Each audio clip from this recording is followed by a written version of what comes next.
मैं इस वीडियो में आप सब लोगों को ये बताने वाला हूँ कि भिन्न के घटाना का ऐसे क्वेश्चन को किस तरह से सॉल्व करते हैं। आज मैं इसी वीडियो में बताऊँगा और इस टाइप के क्वेश्चन का आंसर सिर्फ 5 सेकंड में आप आसान तरीके से निकाल लेंगे। ट्रिक के साथ बताऊँगा। मैं उस तरीके से नहीं बताऊंगा कि जिस तरीके से बच्चे करते हैं कि ऐसा अगर क्वेश्चन दिया रहे भिन्न का घटाने का तो क्या करते हैं, सबसे पहले इन 3 नंबर को सॉल्व करके 2 नंबर में लाते हैं, मतलब फ्रैक्शन में लाते हैं, फिर इसके नीचे 1 मान करके एलसीएम निकालते हैं, उसके बाद सॉल्व करते तब उनका आंसर आता है। उस तरीके से मैं नहीं बताऊंगा। मैं बताऊंगा इस तरीके से कि ट्रिक के साथ 5 सेकंड में आप इस तरह के भिन्न के घटाने वाले क्वेश्चन को सॉल्व करके आंसर निकाल सकते हैं। सिर्फ ट्रिक के साथ बताऊंगा।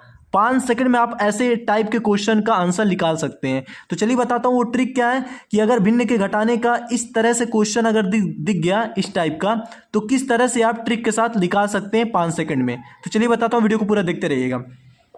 जैसे क्वेश्चन क्या है, 52 - 3 2/5 है। ठीक है, जब भी ऐसा क्वेश्चन भिन्न का घटाना का मिल गया तो बस आप कुछ मत करिएगा, जो ट्रिक मैं बताने वाला बस यही ट्रिक यूज कीजिएगा। इस टाइप के क्वेश्चन का आंसर 5 सेकंड में आप आसानी से ला देंगे। चलिए बताता हूं, जब भी ऐसा क्वेश्चन दिखे तो जो ये पहला नंबर दिया है इसमें से 1 कम कर दीजिएगा। तो 52 में से 1 कम करेंगे कितना आएगा, 51 आएगा। ध्यान से देखते रहिएगा, 51 आएगा ना। अब इतना लिखने के बाद दूसरे में जो ये नीचे वाला नंबर दिया है इसी नंबर को ऊपर एक बार लिख दीजिएगा, फिर एक लाइन खींचिएगा, फिर उसी नंबर को नीचे लिख दीजिएगा। ठीक है, ये जो पहला नंबर दिया है इसमें से 1 कम कर दीजिएगा, कम करके लिख दीजिएगा। फिर दूसरे में जो नीचे वाला नंबर है यही सेम नंबर आपको ऊपर लिखना है और नीचे भी लिखना है। ठीक है, लिखने के बाद माइनस का साइन देना है और ये जो नंबर दिया यही सेम नंबर आपको यहाँ लिख देना है। ठीक है, 3 2/5।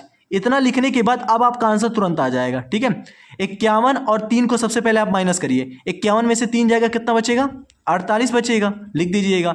फिर 5 और 2 को माइनस करेंगे, 5 में से 2 जाएगा, कितना बचेगा, 3 बचेगा, लिख दीजिएगा, बटे। अब नीचे वाले देखिए दोनों नंबर सेम है तो दोनों में से कोई एक नंबर ले लीजिए। तो 5 हम ले लिए, ये मेरा आंसर आ गया। ठीक है, तो इसी तरीके से आप 5 सेकंड में इजिली आंसर निकाल सकते हैं भिन्न के घटाने का ऐसे क्वेश्चन का। ठीक है, तो चलिए पहला क्वेश्चन तो मैं सॉल्व करा दिया। चलिए दूसरा क्वेश्चन भी देख लीजिए, तीसरा और चौथा। इन तीनों क्वेश्चन को और देख लेंगे तो आप आसानी तरीके से इस टाइप के क्वेश्चन का आंसर ट्रिक के साथ 5 सेकंड में निकाल लेंगे। क्वेश्चन नंबर 2 क्या है, 84 को मतलब 84 - 7 3/4 को हमें सॉल्व करना है। ठीक है, तो कुछ नहीं करना है, सबसे पहला वाला नंबर जो दिया है तो इसमें से 1 कम कर दीजिए। अब 84 में से अगर आप 1 कम करेंगे तो आपका कितना आ जाएगा, 83 आ जाएगा। ठीक है, इतना लिखने के बाद दूसरे में जो नीचे वाला नंबर दिया है यही नंबर आप ऊपर भी लिख दीजिए, एक लाइन खींच करके वही सेम नंबर नीचे भी लिख दीजिए। ठीक है, इतना करने के बाद माइनस का साइन दे दीजिए और ये जो दूसरा वाला नंबर ये पूरा आप ऐसे उतार दीजिएगा। ठीक है, जब भी इस टाइप का क्वेश्चन आपको दिया रहेगा तो भिन्न का घटाने का। ठीक है, उतारने के बाद अब आपका आंसर तुरंत आ जाएगा। 83 में से 7 माइनस करिए, कितना आएगा, 83 में से अगर आप 7 माइनस करेंगे तो आपका आ जाएगा 76। कितना आ जाएगा, 76 आ जाएगा। ठीक है, अब 4 में से 3 माइनस कीजिए, कितना आ जाएगा, 1 आ जाएगा, बटे। अब ये दोनों नंबर देखिए सेम है तो दोनों में से कोई एक नंबर ले लीजिए, तो 4 ले लेंगे, ये आपका आंसर है। ठीक है, जब यहां तक आपका आ जाएगा तो सबसे पहले इन दोनों को माइनस करिएगा, फिर ऊपर वाले नंबर को माइनस करिएगा, फिर नीचे वाला दोनों नंबर सेम होगा तो एक नंबर को आप ले लीजिएगा, यही आपका आंसर है। ठीक है, क्वेश्चन नंबर 3 देखते हैं।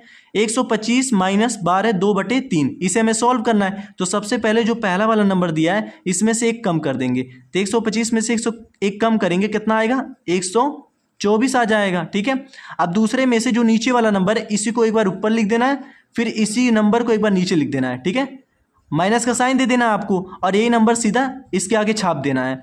तो 12 2/3 लिख देना है ऐसे। ठीक है, लिखने के बाद अब आपका आंसर तुरंत आ जाएगा। 124 में से 12 घटाएंगे, कितना आएगा, 112 आ जाएगा। ठीक है, 3 में से 2 घटाएंगे, कितना आएगा, 1 आ जाएगा, बटे। ये दोनों नंबर सेम है तो दोनों में से कोई एक नंबर ले लीजिए, ये आपका आंसर हो गया। ठीक है, चलिए अब क्वेश्चन नंबर 4 देखते हैं, लास्ट क्वेश्चन। ठीक है, 200 - 15 7/8 इसे हमें सॉल्व करना है। तो 200 को क्या करेंगे, हम ऐसे 200 में से 1 कम कर दीजिए, पहले 200 में से 1 कम करिएगा। यहां जो भी नंबर आएगा उसमें 1 कम कर दीजिएगा आप। तो 200 में से 1 अगर कम करेंगे तो कितना आ जाएगा, 199 आ जाएगा। ठीक है, 99 आने के बाद अब दूसरे में जो नीचे वाला नंबर दिया इसी को एक बार ऊपर लिख देना है, एक लाइन खींच करके यही सेम नंबर एक बार नीचे लिख देना है। ठीक है, इतना लिखने के बाद माइनस का साइन देना और ये नंबर सेम आपको यहीं उतार देना है। ठीक है, तो 15 7/8 लिख देना है। इतना करने के बाद अब आपको क्या करना है, 199 - 15 करना है। 199 से 15 घटाएंगे, कितना आएगा, 9 में से 5 जाएगा, 4 बचेगा, 9 में से 1 जाएगा, 8 बचेगा, एक को ऐसे ही छाप देंगे, ठीक है। 8 में से 7 जाएगा, कितना बचेगा, 1 बचेगा, बटे ये दोनों नंबर सेम है तो दोनों में से कोई एक नंबर आप ले लीजिएगा, ये आपका आंसर हो गया, ठीक है। तो जब भी भिन्न के घटाना का ऐसा क्वेश्चन अगर आपको दिख गया कि मान लीजिए कोई नंबर दे दिया, माइनस साइन दे दिया और 3 नंबर दे दिया है, ठीक है, तो इस तरह के भिन्न के घटाने का क्वेश्चन अगर आपको दिख गया तो जो तरीका मैं बताया हूं, जो ट्रिक बताया हूं, इसी ट्रिक से आप 5 सेकंड में इजीली इसका आंसर निकाल लेंगे, आपका समय भी बच जाएगा, ठीक है। बस आपको क्या करना है, अगर इस तरह का क्वेश्चन दिख गया तो पहले नंबर में आपको एक कम कर देना है, लिख देना है, दूसरे में नीचे वाले नंबर को एक बार ऊपर लिख देना है, फिर एक लाइन खींच करके वही सेम नंबर नीचे लिख देना है, ठीक है। इतना लिखने के बाद माइनस साइन दे करके ये पूरा यहाँ छाप दीजिएगा। उसके बाद आपको क्या करना है, इन दोनों को सबसे पहले माइनस करके लिख देना है, फिर ऊपर वाले दोनों नंबर को माइनस करके लिख देना है, बटे नीचे जो दोनों नंबर दिया है सेम दिया है तो दोनों में से कोई एक नंबर लेकर के लिख दीजिएगा। बस इतना करिएगा, आपका आंसर तुरंत आ जाएगा, ठीक है। तो आशा करता हूं कि आप इसी वीडियो में सीख गए होंगे कि भिन्न के घटाने का ऐसे क्वेश्चन को किस तरह से सॉल्व करते हैं ट्रिक के मदद से 5 सेकंड में। इसी तरीके से करेंगे, आपका समय भी बचेगा और आपका आंसर भी आ जाएगा। मिलते हैं अगले वीडियो में।